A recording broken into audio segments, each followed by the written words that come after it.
Hello, Bob Smitty here, and today I will be playing the game Serena. It is an adventure, indie adventure horror, story-based game. It's a lot of things, anyway. This will be my first scary game I'll be playing on this channel, and I've seen scary games been played before by other YouTubers, Amnesia and stuff like that. This one isn't supposed to be that scary. It's more story-based, psychological horror. Well, it might be scary. It depends. I'm used to watching people playing scary games. Now I'm going to be playing a scary game, which may change the experience. But anyway, this was made as a result of several fans and other industry professionals. They came together to make this game. It's supposed to be according to Steam, it's supposed to be a twisted love letter to the, what did it say? A twisted love letter to the adventure game community. Over 40 contributors. So, hopefully this will be really good. It's supposed to be very story-based, and, anyway, let's get started.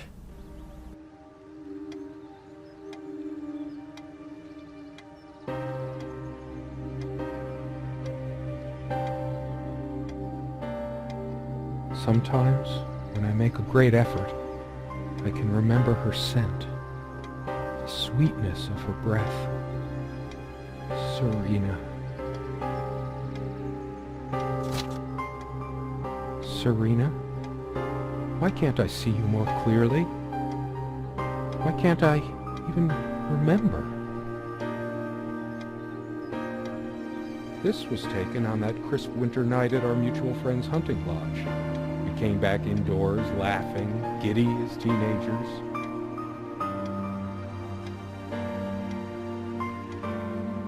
It was truly like an enchanted time, like we were in a magic circle where no sorrow or pain could touch us.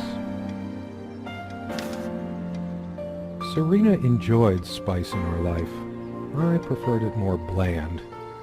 We were so different on some points. You always put too much salt in, dear. Think about your pressure.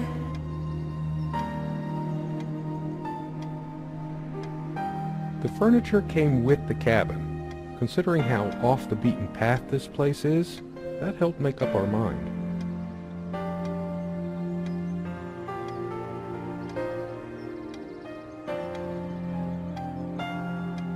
Sometimes she would brush her leg against mine under the table when we were eating. Curious, sensual thrill.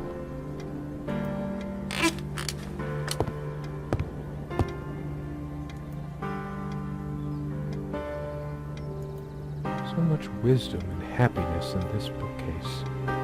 My life would have been much poorer without all this.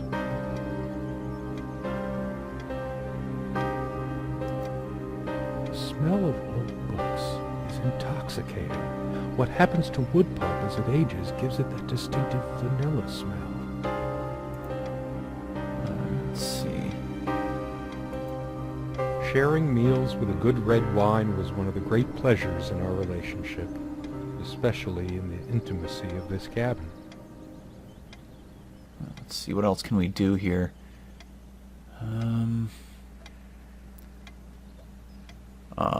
What's that? Whoa.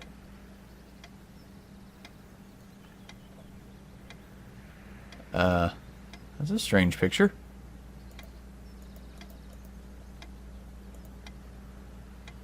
Huh. This window never got much attention. Then again, the view isn't nearly as spectacular. Priorities, right?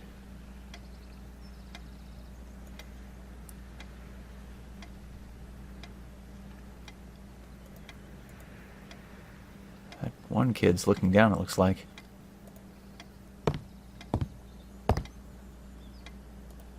No, I don't want to leave right now. There's still something for me in here. I wonder if you're in the cabin the whole time. True friends stand by each other through any adversity. She made this with her own hands. She was really good.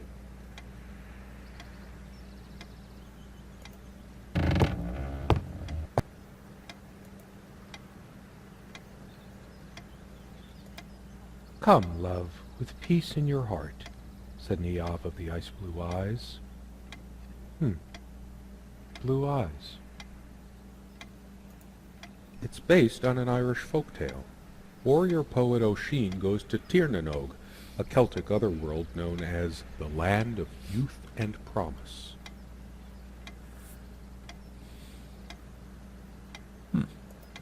Niamh is of the Fey folk, the fair ones, fairies. Weird mix of doggerel and artistry. The elemental imagery is evocative, but the language and structure are a bit quaint. Still, some lines jump out at you. I've always been drawn to things that are kind of both good and bad at the same time. Maybe because that's so like life. My grandma introduced me to these old legends when I was just a kid, in between stories of what she could still remember of her childhood in the old country. Weird mix of doggerel and artistry. Okay. The elemental imagery is evocative. I repeated but that the language one and line. structure are a bit quaint. Still, some lines jump out at you. Okay, if you're done, we'll open this chest. Something draws me to this trunk. Is it the memories locked Oh, within? no. Or something else? We use this trunk to store trinkets and papers, but I can't help thinking there's something of importance inside. Oh my gosh.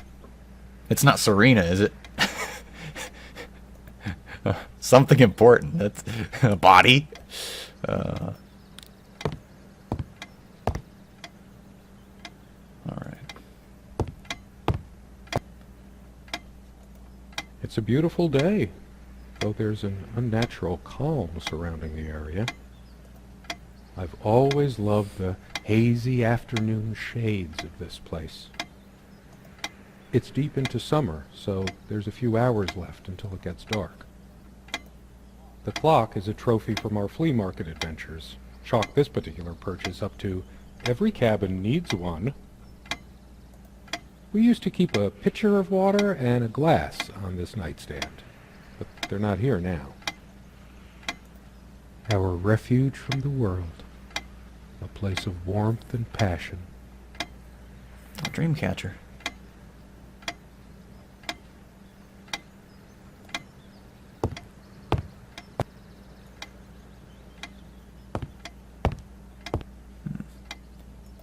Quite a large armoire for our admittedly Spartan needs.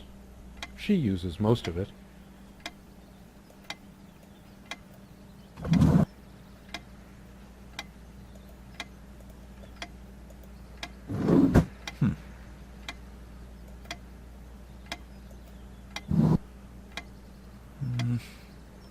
Nothing of importance in there. Just clothes.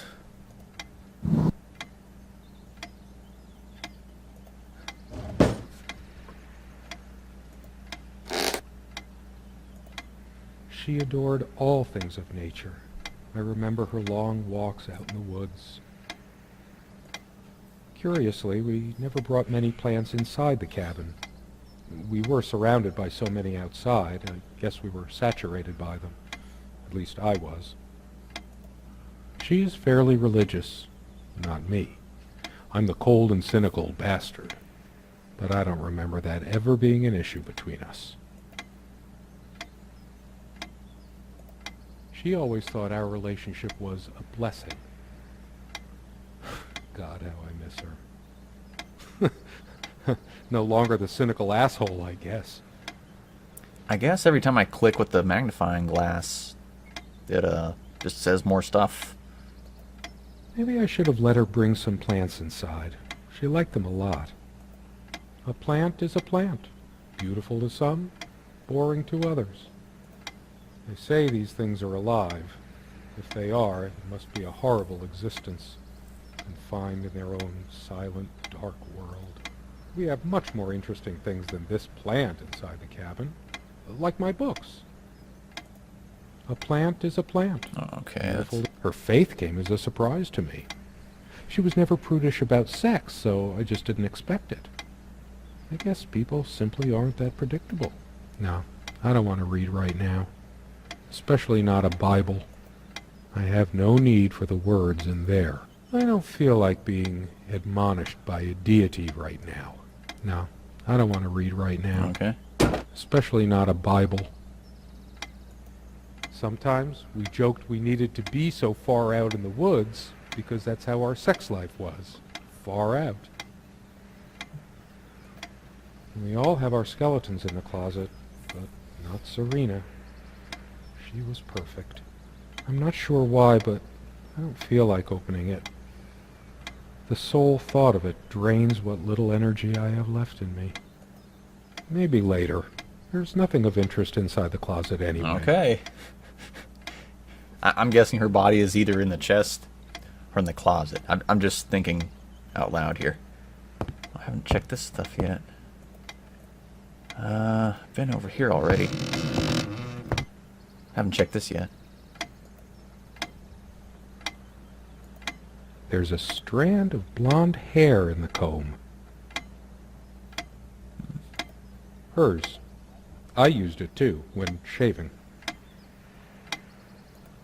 There's only an outhouse, and for some reason, whoever erected the rickety thing didn't think to include wall-to-wall mirrors. So, this came in handy.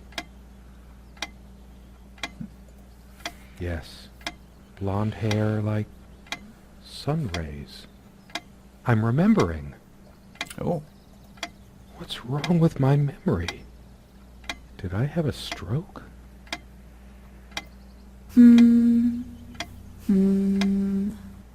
What?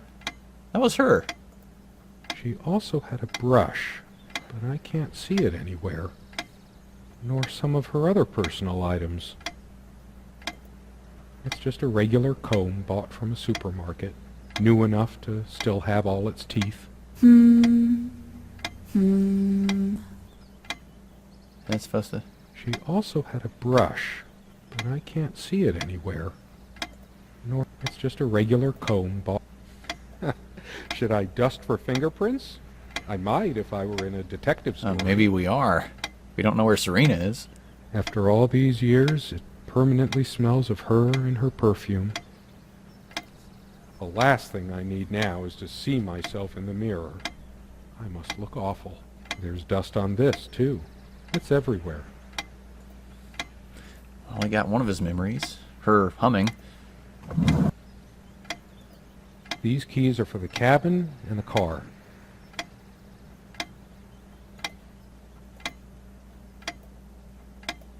If the keys are here, does she have her spare? I should probably stay here in case she doesn't. Did she even have her own spare? We also have a key for the outhouse, but can't be bothered to keep it anywhere other than under that rock next to the thing. No one comes here anyway. We did have a night prowler once who left a mark inside the outhouse, but we rarely lock it anyway. I never noticed it before, but there's some rust on the ring. Should get a new one. We also have a key for the outhouse, but can't be bothered to keep it anywhere other than under that rock next to the thing. Comme une évidence. Serena's favorite perfume. Maybe he'll remember something. I've always told Serena that she doesn't need to wear perfume. Her presence is magical enough already. It smells so elegant. There's violet leaf and silk tree blossom, I think. This perfume is perfect for Serena. Why didn't I ever notice?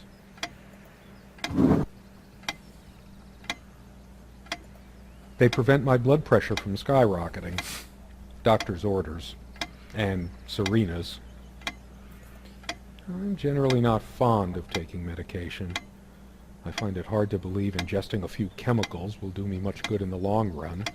Don't forget your pill, hun. I know you'd rather not, but you know it's for the best.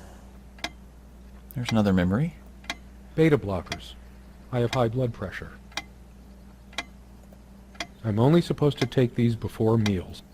Not a big fan of them. They do tend to alleviate my headaches, though. Beta blockers. I have high blood pressure. Okay. After all these years, it permanently smells of her and her perfume. Lower shelf. Anything to click in here? What's this? Dearest, how do I say any of this? I like your way with words, but if I don't write this, I don't know what I'll do. My life feels so unreal now, dreamlike, but wonderfully so. Let me try, even if clumsily. The hours I spent with you when we last met are precious to me. I was so lost such a short time ago. Everything seemed drained of color and feeling. I think we were meant to find each other, to bring meaning to our lives again, make sense of the confusion shrouding both of us. When we stepped into the crystal silence of the snowy woods, away from the chatter of the guests, all nature seemed expectant, as if holding its breath, witnessing a rare moment of something infinitely better than what life in the ordinary run of things has to offer. Do you remember how the light crust of the snow glittered in the reflected light of the country house? How the copse of trees in which we walked was haloed with a magical aura? I felt the chill of the night air, and you opened your coat and enfolded me in your arms, and we hugged tight, sharing the warmth, sharing the only thing any of us have to share on this earth when you think about it. And then you toppled us on the snow, you devil. We laughed and rolled around, my head already spinning from the wine and crisp, pure night air and the stillness all around. We lay back and I gasped when I realized what I was seeing. The luminous starscape, like a vast velvet cloth sprinkled with powdered sugar, like it can only be seen in the countryside. I had tears in my eyes when I turned to you and we kissed, and it felt like the only moment in all of time, or outside time, and ours was the only spark that could ignite the universe. You gave me these moments. You complete me in ways I never knew to dream of. Let me be the one who makes sense of the confusion whenever you feel lost again. We can make our own world against the rest of the world if need be. Together we can silence all the demons, heal all the wounds. I love you. In eternity yours, Serena. Nice. It's been so long since I said her name out loud. I think that's the moment I fell in love with her, when she told me the soothing sound of her name.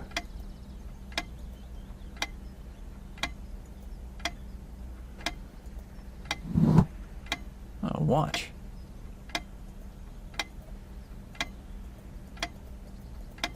Nothing else to do in this one. Okay, I think I've checked everything here. So glad to meet you. My name is Serena. Huh. The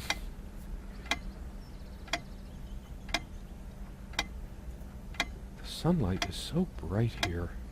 In other circumstances, this would have been the perfect afternoon for us. I don't think I've been over here yet. Oh, there we go. I see your face now. My love. We don't have a lot of photos of ourselves as a couple, so this one is quite important. The guy who snapped this, our host that night, used an actual film camera. It was a different world back then. My love. Oh, hey, the clock.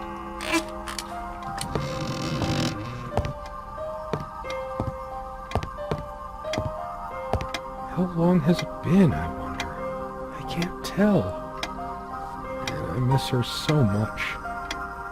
That ticking, it never stops. I've wasted so much time in my life. Did I ever take a break to show her how much I truly cared? The clock has always been rather autonomous. No matter how many times we've wound it up, it keeps going out of sync.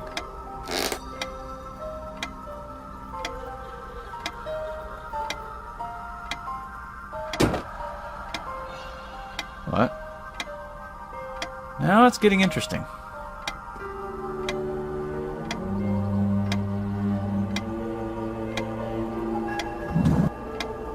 Nothing in here.